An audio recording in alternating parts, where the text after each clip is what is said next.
कल परसों video release करा है फारसी में अपने लोगों को बोलते हुए कि इस इस्लामिस्ट रजीम को निकाल के फेंक दो, ये किसी काम की नहीं है, उठो। तो अब वहां पे विद्रोह के लिए बोला जा रहा है कि सड़क पे आ जाओ। बिल्कुल सही। लेकिन ये इसका असर क्या देख रहे हैं आप? हालांकि वहां इंटरनेट बंद हो गया, बाकी सब चीजें। और एक चीज और मैं कहना चाहता हूं, वहां की जो टीवी न्यूज एंकर हैं वो तो शुक्र कर रही होंगी कि नहीं नहीं हैक कर लो, यहां तक ठीक है, वो मत करना जो बीते दिनों किया था। लेकिन वहां की जनता पर इस सब का असर कितना हो रहा है? देखिए, जनता वहां की जनता बिल्कुल भी खमेनी और उसके जो लोग हैं उनको पसंद नहीं करती, क्योंकि इनके ऊपर बहुत, जिसको कहते हैं कि तशद्दुद, बड़ा टॉर्चर किया गया। लेकिन कहीं ना कहीं वहां पे मैं आर्टिकल्स पढ़ रहा था, वो ये बोल रहे हैं कि साहब रेजिम चेंज तो हम भी चाहते हैं, लेकिन हम ये नहीं चाहते कि कोई बाहर से आके बमबारी करे जिसमें आम लोग मारे जाएं और उस बमबारी के तहत फिर वो रेजिम चेंज हो। हम चाहते हैं कि अंदर से हो। की नहीं बात कर रहा, पाकिस्तानी स्टेट है, पाकिस्तानी फौज है, इसका कोई दीन ईमान नहीं है। जब मैं कह रहा था तो मुझे पाकिस्तानी मैसेज कर, मेजर साहब ये आप कैसे कह सकते हैं, ये तो बहुत गलत बात है, हम आपसे डिसएग्री करते हैं। मीडिया में आ गया है तुम्हारी फौज ने गद्दारी करी है पाकिस्तानियों, तुम्हारी फौज एक गद्दार फौज है और ये इस्लाम को एक एटीएम मशीन की तरह इस्तेमाल करती है। अमेरिका ने पैसे दिए, उसने बैठ के खाना खिलाया, इन्होंने पीठ में खंजर उतार दिया ईरान का। और ये एयरक्राफ्ट की बात आप कर रहे हैं, इस एयरक्राफ्ट से उसको लाइट अप किया था टीवी स्टूडियो को। कब आप टारगेट जाता है आपका? मतलब आपको बताया ये है, जैसे हम लेजर बीम डालें कि भाई प्रेजेंटेशन के समय ये वाली जगह पेंट कहते हैं ना, उसको पेंट करा। उसको किल चेन बोलते हैं। अच्छा, आप दिखाइए कहाँ है, हम मारेंगे। अच्छा, तो इन्होंने दिखाने का काम किया है, दिखाने का काम किया है। ये पाकिस्तानी एयर स्पेस से हुआ है दिखाने का काम, ये पाकिस्तानियों ने बोला है वहां पे मारो। और ये किल चेन ये इस्तेमाल करते हैं, एक दिखाता है, दूसरा देखता है, तीसरा मारता है। ऐसा हॉकी की पेनल्टी देखी आपने? बिल्कुल। पाकिस्तान ने गोल सेट करा। देखिए, अब जो पाकिस्तानी कहते हैं कि यहूदी ऐसे तो यहूदी वैसे, ठीक है, जो कहते हैं कि हम यहूदियों के खिलाफ हैं, हम फिलिस्तीनियों के साथ खड़े हैं, राइट। अब मैं पाकिस्तानियों से यह पूछना चाहता हूं कि चूरन तो चाट लिया आसिम मुनीर ने व्हाइट हाउस में जाके, अब यह कर रहा है, ये हैं तुम्हारे मुजाहिद और ये हैं तुम्हारे गाजी, ये है उनका कैरेक्टर। तो जिन फिलिस्तीनियों के लिए ईरान कह रहा था कि वो खड़ा हुआ है, उस ईरान के खिलाफ उसकी जगह बता के टॉर्च मार के यहां हम जाते होती तो हो सकता है कि वहां पे जाके कुछ अटैक करें कुछ जहाजों में, पहली चीज। लेकिन सबसे बड़ी बात ये दिनेश कि पहले इन्होंने, देखिए इजरायलियों ने कितना स्मार्ट प्ले करा, पहले हमास को तोड़ा, हिजबुल्लाह बीच में आया चौधरी बनने के लिए, हिजबुल्लाह को भी तोड़ा, सबको तोड़ ताड़ के सीरिया में तुर्की ने बशार अल असद को निकाल दिया, सीरिया सेफ हो गया। अब जब सीरिया सेफ हो गया और लेबनान सेफ हो गया और फिलिस्तीन सेफ हो गया, now they made the move for Tehran, और हर समय तेहरान एंड गेम था। एंड गेम तेहरान है, और एंड गेम ये है कि वहां की पॉलिटिकल जो लीडरशिप है उसको बदला जाए। अमेरिका के ईरान को आखिरी चेतावनी, सीरिया के लिए अमेरिका के विशेष दूत टॉम बैरक ने कहा, युद्ध में हिजबुल्लाह कूदा तो घातक होंगे परिणाम। अमेरिका ने भेजे लड़ाकू विमान और युद्धपोत। खामेनेई ने कहा, अमेरिका ने हमला किया तो तगड़ा जवाब देंगे। मुझको लगता है कि इस दौरान कुछ बेट्स भी डाले जा रहे हैं जिनको पक्का पता ही निकले जाएंगे बेट्स, और जैसे ही निकले जाएंगे वैसे कहा था उन्होंने, उसने आपने देखा नहीं जो टीवी चैनल पर आता, उसने कहा था अगर अल्लाह बचाएगा, बॉम्ब फेंका तो ये होगा, से बॉम्ब पीछे पड़ गया। बिल्कुल। तो अब ये सवाल है कि तगड़ा जवाब देंगे, इसका मतलब तगड़ा मारो, तो उल्टा है। और सर क्या ऐसा, सर मैं आपसे पूछता हूं सर, क्या ऐसा हो सकता है कि खमेनेई जो डेली ट्वीट करता है, इसका भी ट्वीट हैक कर दिया हो किसी ने, इसका ट्विटर किसी ने, भगवान ना, मैं अज्यूम कर रहा हूं, अगर आप टीवी हैक कर सकते हैं तो उसका ट्विटर हैंडल ट्वीट, तुम्हें हिम्मत है, खमेनेई ट्वीट कर रहा है, तुम्हें हिम्मत है तो मुझे मार के दिखाओ, बिल्कुल सही,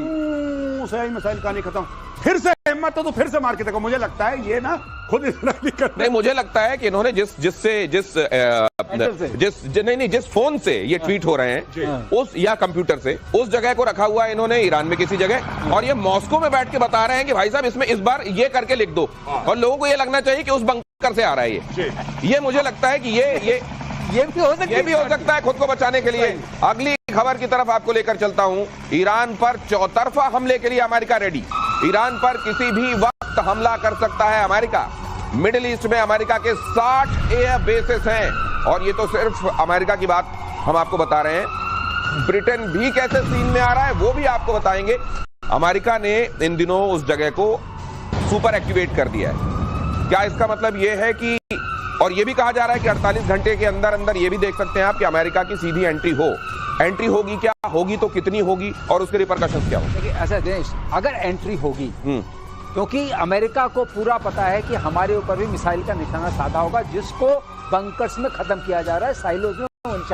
जो अमेरिका के ऊपर कहते हैं ना, हमने सब निशानों में रखा है, बहुत आसान है, वो सारे पहले खत्म किए जा रहे हैं साइलोज। ये समझ लीजिए कार्यक्रम कैसे चल रहा है। जब वो खत्म हो गया, अमेरिका के पास वहाँ F-35 है, अमेरिका के पास F-16 है, अमेरिका के पास वहाँ 5th फ्लीट का पूरा इस होम बैरन सर F-22 है।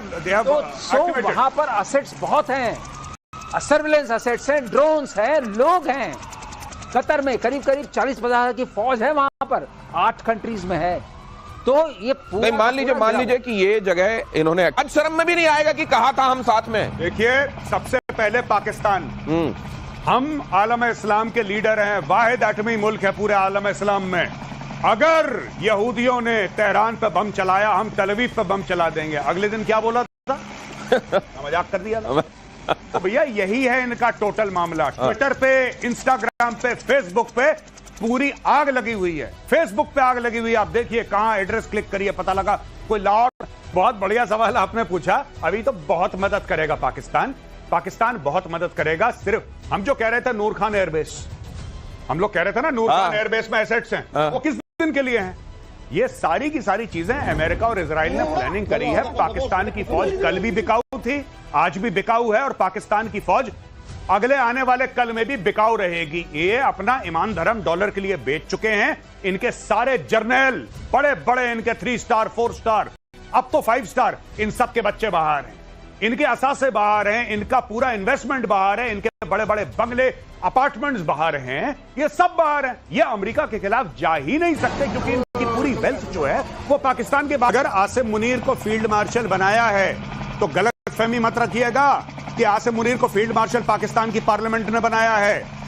अमेरिका के आशीर्वाद के बिना नहीं बन रहा वो, पहली चीज। दूसरी चीज, इतनी तारीफ करी पाकिस्तान, ये तो पाकिस्तान, वो पाकिस्तानी खुद कंफ्यूज हो गए कि भैया क्या हमने करके दिया जो इतनी तारीफ हो रही है।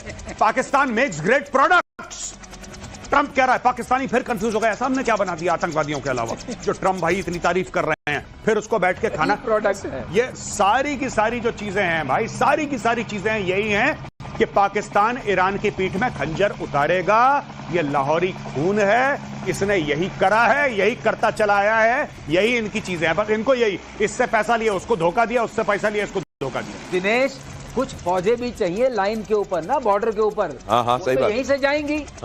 नमक खाया सरदार का, तो सरदार का लिए गोली खाना पड़ेगा। गोली खा। तो सर, एक बार उन्होंने पहले कहा था कि अब मैंने ये कहा था कि जब भी उधर से कोई गोरा मेहरबान होता है, पाकिस्तान में लाशें गिरनी शुरू होती हैं। नहीं, ये बात मेरे को बहुत कैटेगोरिकली याद है। अगली खबर बता रहा हूं मैं आपको, ईरान इजराइल वॉर के बीच ब्रिटेन से ये बड़ी खबर। ब्रिटेन ने कैबिनेट को अलर्ट पर रखा, एयरक्राफ्ट कैरियर को मिडिल ईस्ट भेजा। क्वीन एलिजाबेथ स्वेज नहर को पार कर चुका है, ये भी मिडिल ईस्ट पहुंच रहा है।